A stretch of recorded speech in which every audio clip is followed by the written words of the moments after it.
Shalom, salam sejahtera dalam kasih Tuhan kita Yesus Kristus. Apa kabar jemaat Tuhan? Doa dan harapan semoga jemaat tetap berada dalam keadaan yang kuat, sehat dan ceria selalu. Puji Tuhan, kita dapat bertemu melalui acara ibadah online pada minggu ini. Terima kasih untuk tim yang setia melayani kita, tim Praise and Worship, dan tim media yang memastikan kita beribadah setiap minggu. Terima kasih untuk pelayanan Anda, kiranya Tuhan Yesus memberkati. Untuk tim pendoa yang setia berdoa, buat jemaat Tuhan, buat gereja, buat negara kita, dan mereka terus menerus berdoa. Terima kasih sekali lagi untuk kesetiaan Anda. Saya percaya setiap doa-doa yang kita naikkan kepada Tuhan, pasti Tuhan mengabulkan permintaan doa kita. Haleluya. Jemaat Tuhan, mari kita terus melihat pembacaan firman Tuhan yang terdapat dari Lukas pasal yang ke-6 ayat 36. Lukas pasal 6 ayat 36, firman Tuhan berkata demikian, "Hendaklah kamu murah hati, sama seperti Bapamu adalah murah hati." Terima kasih untuk pembacaan firman ini. Sebelum kita membahas firman Tuhan ini, mari kita berdoa terlebih dahulu. Haleluya, Bapa kami yang ada di sorga, kami bersyukur buat kebenaran firman-Mu yang telah kami baca. Kami yakin sungguh Tuhan bahwa ini adalah perkataan Allah yang hidup, yang berkuasa. Perkataan Allah yang dapat mengubah setiap orang. Ketika kami menerima kebenaran firman-Mu dengan iman, dengan penuh kerendahan hati, kami akan dikuatkan, bahkan kami akan diubah oleh firman-Mu. Berkati ya Tuhan pemberitaan firman ini dari permulaan sampai selesai. Nama Tuhan Yesus Kristus dimuliakan. Nama Tuhan Yesus Kristus diagung tinggi dalam pemberitaan ini. Terima kasih Bapa di sorga. Dalam nama Tuhan Yesus kami naikkan doa syukur kami. Haleluya, haleluya. Amin, amin. Terima kasih sekali lagi untuk firman Tuhan yang sangat indah, ya. Di mana firman Tuhan ini mengajar tentang sifat Allah yang Dia tunjukkan kepada setiap orang yang percaya kepadanya. Saudara kekasih yang saya cinta dalam Tuhan Yesus, daripada pembacaan ini kita akan menarik satu tema, yaitu bermurah hati seperti Bapa. Ini adalah tema yang menjadi tema campaign kita. Oleh itu kita akan mengerti, ya, apa yang dimaksudkan tentang bermurah hati seperti Bapa. Saudara kekasih, dalam istilah murah hati ini dalam bahasa Inggrisnya adalah mercy, ya, mercy. Dan pengertian daripada bahasa Yunaninya, bahasa aslinya dikatakan oiktero. Oiktero ini bermaksud, saudaraku, kasih yang mendalam, bukan hanya sekedar ungkapan bermurah hati, tapi dia menyatakan sesuatu yang benar-benar dialami, saudaraku, dan dihayati. Selain daripada itu ada tindakan yang terjadi. Itulah artinya, saudaraku, bermurah hati. Saudara kekasih yang saya cinta dalam Tuhan, dikatakan bermurah hati ini adalah sifat Allah sendiri. Kemurahan hati merupakan sifat Allah sendiri yang tidak melihat kepentingan dirinya, tetapi lebih kepada kepentingan manusia. Itulah artinya, saudaraku, bermurah hati. Bahwa apa yang dilakukan ini, ataupun apa yang disebut tentang bermurah hati ini adalah sifat Allah sendiri. Segala perbuatan Allah menunjukkan kasih-Nya kepada umat manusia. Segala perbuatan itu menunjukkan kasih-Nya kepada manusia. Contohnya apa, saudaraku? Contohnya hujan, ya. Hujan itu untuk siapa? Untuk semua manusia. Air, contohnya. Apalagi oksigen. segala sesuatu yang diperlukan itu dijadikan Allah untuk menunjukkan kasih-Nya kepada umat manusia. Tentang pengorbanan Yesus, kematian Yesus, kebangkitan Yesus, itu adalah menunjukkan kemurahan Allah ataupun kasih-Nya kepada umat manusia. Allah menyatakan dirinya sebagai Allah yang pengasih dan penyayang. Kalau bukan Allah itu pengasih dan penyayang, kita semua, saudaraku, tidak punya harapan. Jadi, melalui sifatnya itulah yang perlu kita pelajari. Saudara kekasih dalam Tuhan Yesus, kita akan melihat apa yang dimaksudkan tentang bermurah hati seperti Bapa. Kita akan merujuk satu bahagian firman yang terdapat dari Injil Lukas pasal yang ke-15 ayat 11 sampai ayatnya yang ke-32. Di situ kita mempelajari tentang perumpamaan tentang anak yang hilang, anak sulung, anak bungsu. Saudara kekasih dalam Tuhan, sebelum kita melihat poin-poin yang berkaitan dengan bermurah hati seperti Bapa ini, saudaraku, saya akan menjelaskan sedikit bahagian firman dalam Lukas 15 ayat 11 sampai ayatnya yang ke-32. Dikatakan dalam bahagian itu, saudaraku, anak yang bungsu, saudaraku, dia meminta bahagian yang menjadi miliknya, saudaraku, kepada ayahnya. Dan sementara itu ayahnya itu masih hidup. Bukankah ini sesuatu sifat tamak, saudaraku? Dan sesuatu yang benar-benar tidak sopan. Sementara bapaknya masih ada, dan si anak ini meminta bahagian yang menjadi miliknya. Ini sesuatu yang mengikut logik manusia, saudaraku.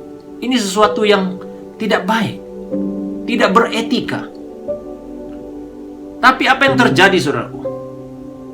Hal itu diizinkan oleh bapaknya. Dan pada waktu itu dikatakan anak bungsu ini, saudaraku, dia mengambil bahagiannya dan dia pergi ke tempat lain dan berfoya-foya dan menghabiskan harta bahagiannya, saudaraku.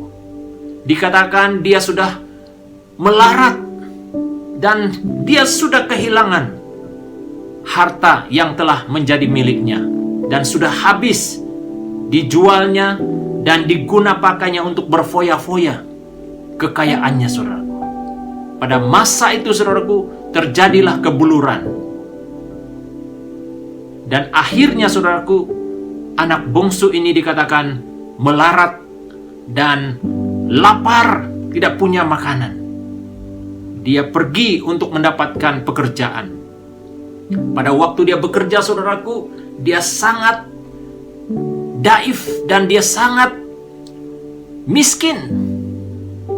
Pada waktu itu, saudaraku, majikannya menyuruh dia menjaga babi, memberi babi makan. Apa yang terjadi?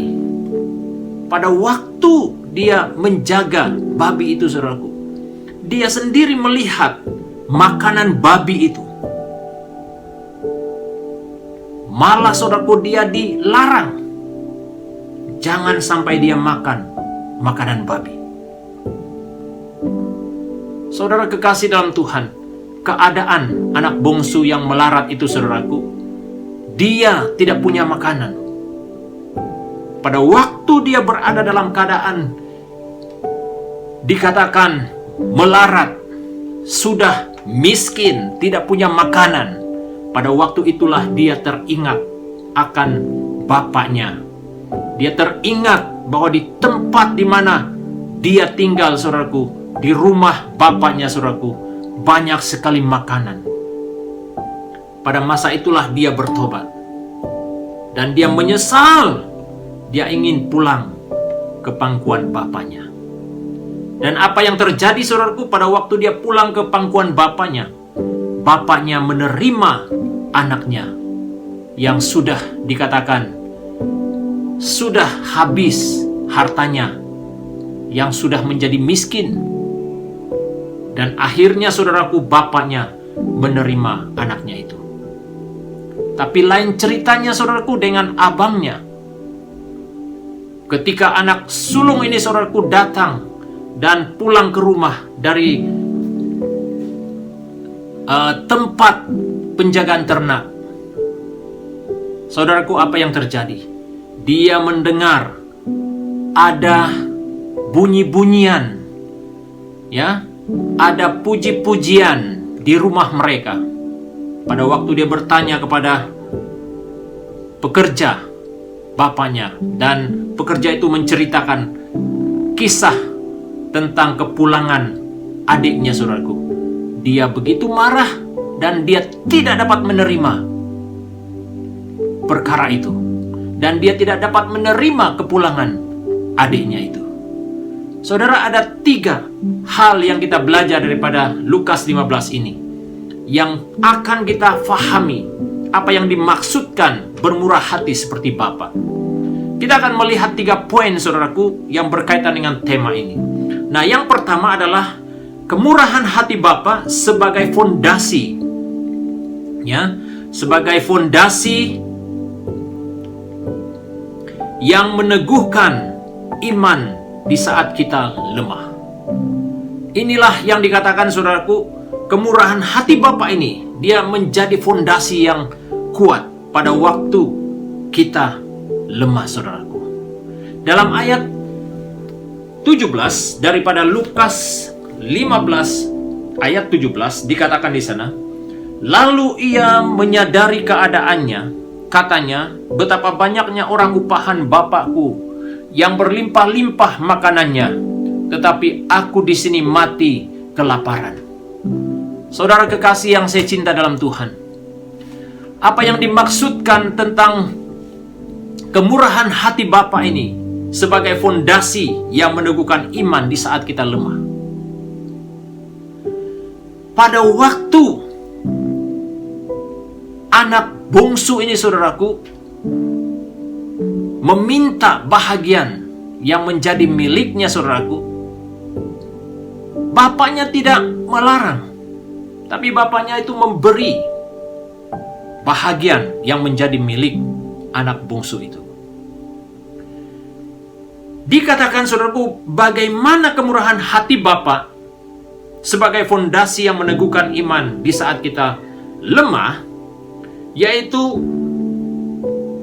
kemurahan hati Bapa itu mengimbangi mentaliti kita yang lemah. Dia mengimbangi mentaliti kita yang lemah. Kembali kepada cerita anak bungsu tadi, saudaraku, seharusnya dia tidak boleh meminta apa yang menjadi bahagian ataupun yang menjadi miliknya, karena bapaknya itu masih ada. Itu menunjukkan bahwa dia punya mentaliti itu sudah lemah. Kenapa? Karena dia mementingkan kepentingan dirinya. Apabila kita membaca dari ayat yang ke-12, dikatakan di sini, kata yang bungsu kepada ayahnya, Bapa, berikanlah kepadaku bagian harta milik kita yang menjadi hakku. Lalu ayahnya membagi-bagikan harta kekayaan itu di antara mereka. Beberapa hari kemudian, anak bungsu itu menjual seluruh bagiannya itu, lalu pergi ke negeri yang jauh. Di sana ia memboroskan harta miliknya. Dikatakan di sana, saudaraku, anak bungsu ini, saudaraku, dia hanya mementingkan dirinya sendiri. Memang, saudaraku, lama-kelamaan dan hal tentang harta ini juga menjadi miliknya. Secara logiknya, saudaraku, itulah yang menyebabkan saudaraku anak bungsu ini menjadi pribadi yang sudah gagal. Karena dia tidak melihat tanggung jawabnya, apa yang seharusnya dia lakukan. Dikatakan saudaraku, kemurahan hati Bapa sebagai fondasi yang meneguhkan iman di saat kita apa? Di saat kita lemah, dan hal itu akan mengangkat kita dari kejatuhan ataupun kegagalan. Ini yang terjadi dengan anak bungsu tadi. Dikatakan dalam ayat 17, lalu ia menyadari keadaannya, katanya, "Bapak, betapa banyaknya orang upahan bapakku yang berlimpah-limpah makanannya, tetapi aku di sini mati kelaparan." Saudaraku, pada waktu dia gagal, dia ingat akan bapaknya. Saudara, kemurahan hati Bapa ini, saudaraku, selalu mengingat akan kita. Setiap kegagalan kita, saudaraku, kita diingatkan. Dan hal itu, saudaraku, akan mengangkat kita dari kejatuhan kita. Itu sebabnya, saudaraku, pada waktu kita lemah, jangan lupa kebaikan Tuhan, kasih Tuhan yang telah menghidupkan kita. Kita harus cepat-cepat, saudaraku, menyadari kelemahan itu. Jangan membiarkan kelemahan itu mengikat hidup kita. Kemurahan hati Bapa itu juga, saudaraku, memampukan kita untuk mengakui kelemahan kita. Dalam arti kata, kemurahan hati Bapa itu, saudaraku, dia membawa hati kita untuk terbuka kepada Yesus kita. Dan memampukan kita mengakui di hadapan Tuhan kelemahan kita. Saudara, pada waktu kita memiliki kelemahan, ataupun pada waktu kita jatuh dalam dosa, dalam pelanggaran kita, jangan kita malu mengakui itu di hadapan Tuhan. Dikatakan dalam ayat yang ke-18 dan 19, "Aku akan bangkit dan pergi kepada Bapakku dan berkata kepadanya, Bapa, aku telah berdosa terhadap sorga dan terhadap Bapa." Ini yang terjadi dalam hati anak bungsu itu. Dia mengakui dosanya di hadapan Tuhan terlebih dahulu. Kemurahan hati Bapa itu memampukan kita mengakui kelemahan kita di hadapannya. Dan setelah dia mengakui kelemahannya di hadapan Bapa di sorga, barulah dia memiliki kekuatan datang kepada Bapaknya dan mengakui kelemahannya di hadapan Bapa jasmaninya. Saudara kekasih, itulah kemurahan hati Bapa. Dia memampukan kita untuk mengakui kelemahan kita. Pada saat kita mengakui di hadapan Bapa, Dia akan menerima pengakuan kita. Itulah kemurahan hati Bapa. Dan ayat yang ke-19 dikatakan, "Aku tidak layak lagi disebut anak Bapa. Jadikanlah aku sebagai salah satu orang upahan Bapa." Ini adalah tekad yang harus dia akui di hadapan Bapaknya pada waktu dia bertemu dengan Bapaknya secara jasmani. Saudara kekasih dalam Tuhan, inilah kemampuan yang terjadi dalam hidup kita. Kita tidak mempertahankan pelanggaran kita, tapi kita memiliki kekuatan, kemampuan untuk mengakui hal itu di hadapan Tuhan. Seterusnya, hal yang kedua, saudaraku, yang berkaitan dengan bermurah hati seperti Bapa.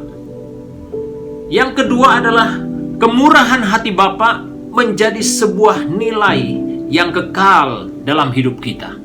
Ya, dia akan menjadi sebuah nilai, value yang kekal dalam hidup kita, dalam hati kita.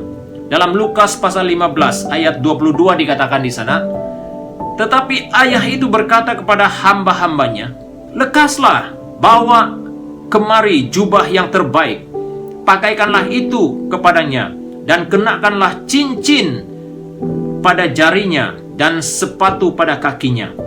Dan ambillah anak lembu tambun itu, sembelilah dia, dan marilah kita makan dan bersuka cita. Saudara kekasih, itulah kemurahan hati Bapa. Dia menjadi sebuah nilai yang kekal dalam hidup kita. Dikatakan sifat Bapa yang penuh kasih akan memenuhi hati kita. Saudaraku, pada waktu anak bungsu itu datang kepada bapaknya, bapaknya, saudaraku, dia tidak menghakimi anak bungsunya. Dia tidak berkata, kenapa kau datang di sini lagi? Kenapa kau balik lagi? Baik kau tinggal di sana saja. Tidak perlu kau pulang ke rumah kita. Tidak seperti itu, saudaraku. Tapi Bapa yang penuh kasih itu, dia tetap menerima apa adanya anaknya, saudaraku. Kemurahan hati Bapa juga adalah dikatakan kemampuan mengampuni orang lain terjadi dalam hati kita. Ya, kemampuan mengampuni orang lain terjadi dalam hati kita. Untuk mengampuni orang lain bukan mudah, saudaraku. Untuk kita mengatakan kita mengampuni itu mudah. Tetapi untuk kita melakukannya, saudaraku, tidak mudah. Tapi firman Tuhan mengajar kita pada hari ini. Kemurahan hati Bapa itu memampukan kita mengampuni orang lain. Ya, dari hati kita, ya, dari dalam hati kita. Mengampuni, saudaraku, sangat penting dalam hidup kita. Pada waktu bapaknya melihat anaknya dari jauh, saudaraku, bapaknya pergi mendapatkan anaknya. Dia peluk anaknya, saudaraku, dengan penuh kasih. Bukan hanya itu, dia menyuruh orang-orang suruhannya supaya mendapatkan baju yang cantik dan mengenakan cincin di jari anaknya sebagai tanda, saudaraku, penerimaan bapaknya terhadap anaknya itu sangat luar biasa sekali. Kasih yang tidak terbatas ditunjukkan oleh bapaknya, bahwa itu adalah sifat Allah, sifat pengasih Allah kepada umat manusia yang berdosa. Kemudian kemurahan hati Bapa menjadikan sebuah nilai yang kekal dalam hidup kita, dalam arti kata sifat Allah yang tidak menginginkan seseorang pun binasa. Tanpa kasih Allah tidak pernah berubah, ya. Maksudnya itu sifat Allah yang tidak menginginkan seorang pun binasa. Tanda kasih Allah tidak pernah berubah dari hidup kita. Kasih Allah itu tidak pernah berubah sejak dunia dijadikan, sehingga hari ini, saudaraku, kasih Allah itu tetap sama. Itulah nilai kasih Allah yang akan tinggal dalam hati kita. Saudaraku, pada waktu kita telah dikasihi oleh Allah, pada waktu kita telah mengalami kasih Allah dalam hidup kita, bagaimana kasih itu dapat kita terapkan kepada orang lain? Seharusnya, saudaraku, saudara-saudara kita, orang-orang yang belum mengalami kasih Allah dalam hidupnya, kita harus menyatakan kasih Allah kepada mereka juga. Itulah nilai-nilai yang kekal dalam hati kita. Dan yang terakhir, saudaraku, yang ketiga, kemurahan hati Bapa mendidik kita supaya kita menjadi pribadi yang rendah hati.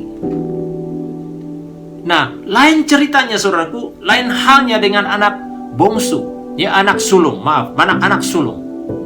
Anak sulung pada waktu dia mendengar bahwa adiknya kembali ke pangkuan ayahnya, dia begitu marah, saudaraku. Dia mengeluh dalam hatinya. Dia berkata, sudah sekian tahun Ya, saya bersama dengan Bapak. Bapak tidak pernah merayakan ataupun membuat pesta besar-besaran. Tidak pernah memotong lembu tambun, anak lembu yang gemuk. Baru saja anak Bapak yang memberontak ini datang, Bapak sanggup potong lembu yang gemuk untuk anak Bapak yang telah menderhaka. Saudara, ini yang kita belajar. Sebenarnya kemurahan hati Bapak mendidik kita supaya menjadi pribadi yang rendah hati. Dalam Lukas pasal yang ke-15 ayat yang terakhir 31 dan 32 dikatakan di sana, kata ayahnya kepadanya, "Anakku, engkau selalu bersama-sama dengan aku, dan segala kepunyaanku adalah kepunyaanmu." Ayat yang ke-32, kita patut bersukacita dan bergembira karena adikmu telah mati dan menjadi hidup kembali.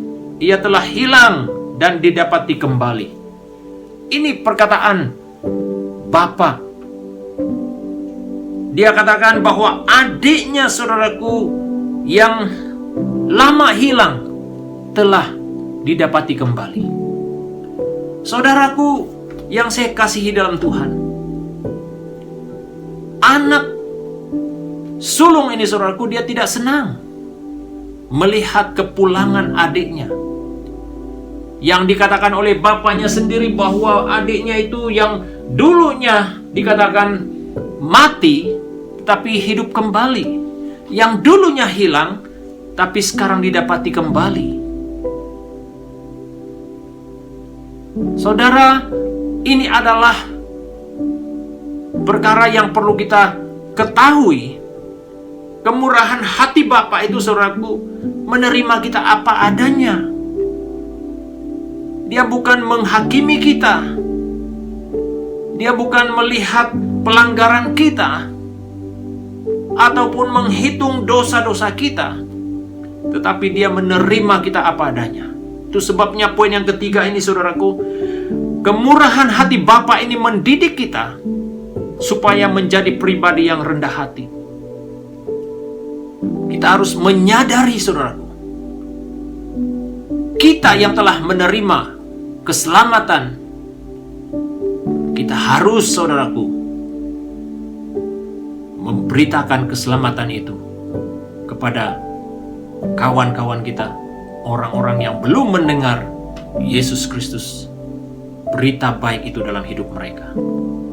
Dalam arti kata, saudaraku, kemurahan hati Bapa itu mendidik kita supaya kita menjadi pribadi yang rendah hati.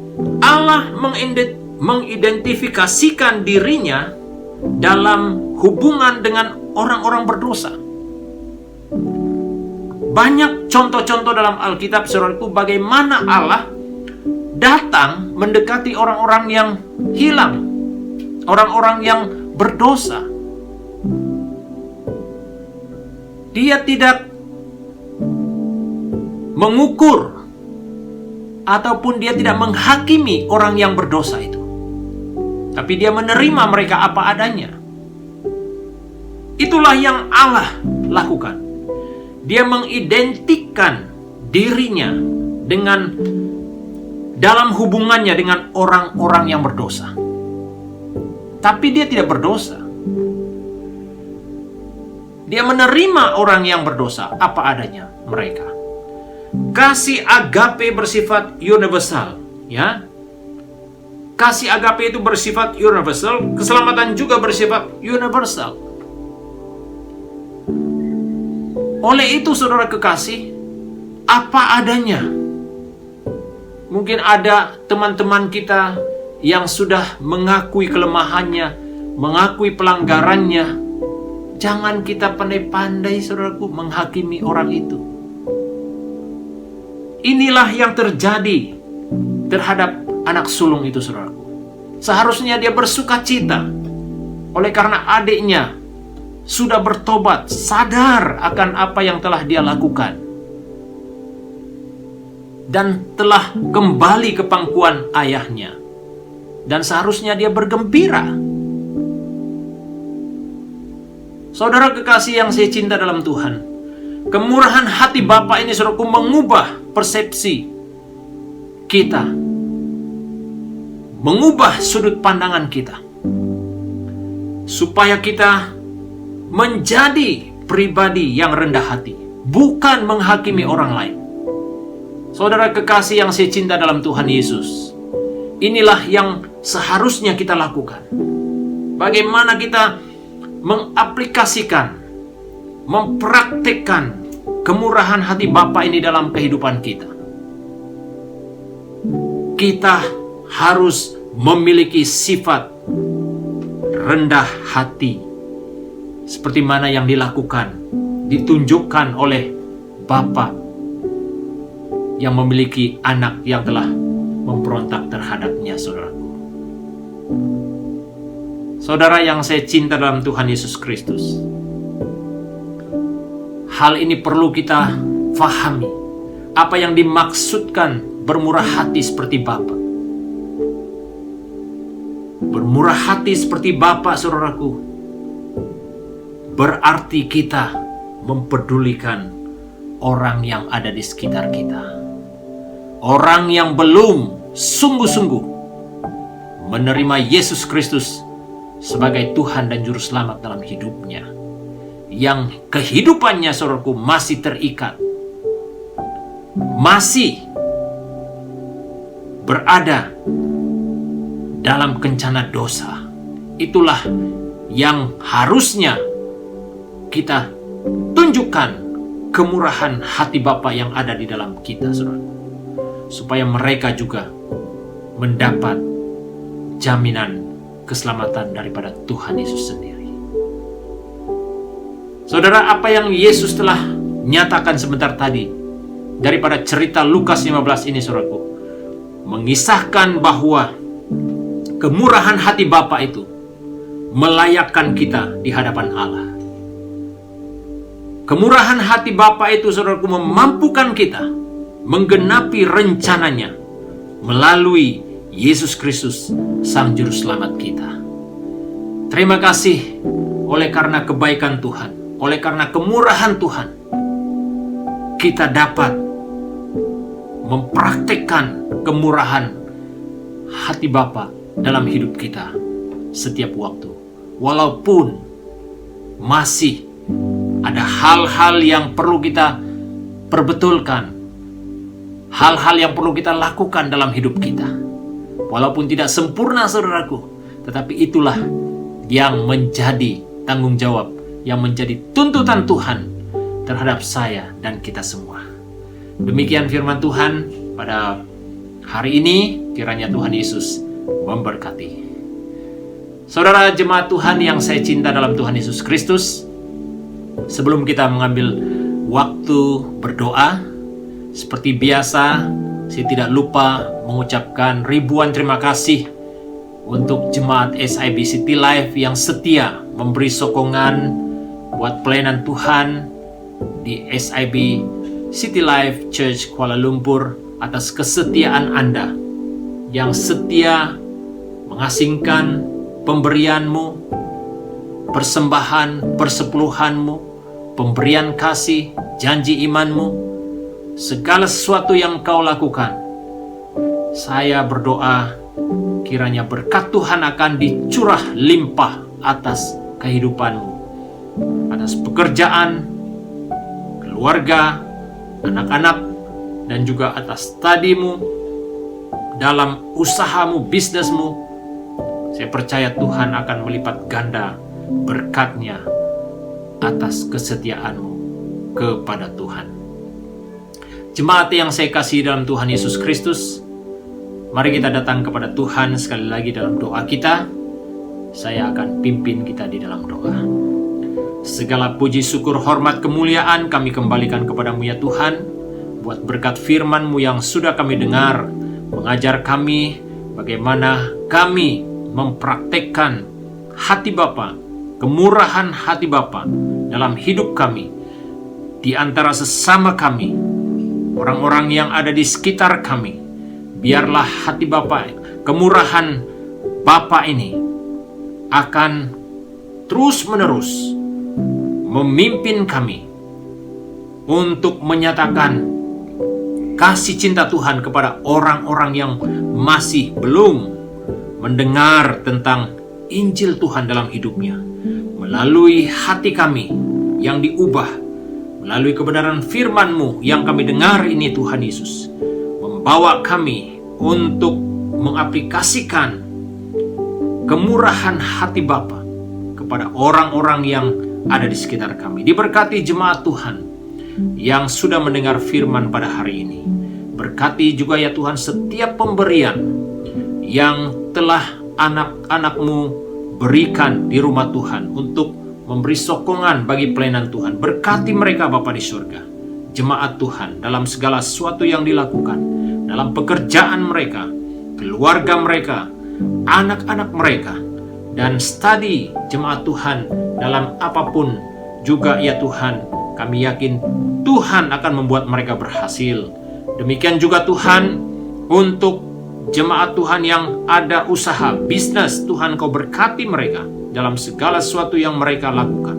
Kami yakin Tuhan, Engkau akan pakai hidup mereka seperti mana ya Tuhan Yesus, firman-Mu yang sudah kami dengar pada hari ini akan terus mengajar, mendidik kami supaya hati kami dipenuhi dengan hati Tuhan, kemurahan Tuhan yang harus kami nyatakan kepada orang-orang yang ada di sekitar kami. Terima kasih Bapa di surga. Terpujilah nama-Mu Bapa di surga atas berkat firman-Mu pada hari ini. Di dalam nama Tuhan Yesus kami naikkan doa syukur kami. Haleluya, haleluya. Amin, amin. Terima kasih untuk kesetiaan Anda. Jumpa Anda di minggu hadapan. Tuhan Yesus memberkati. Shalom.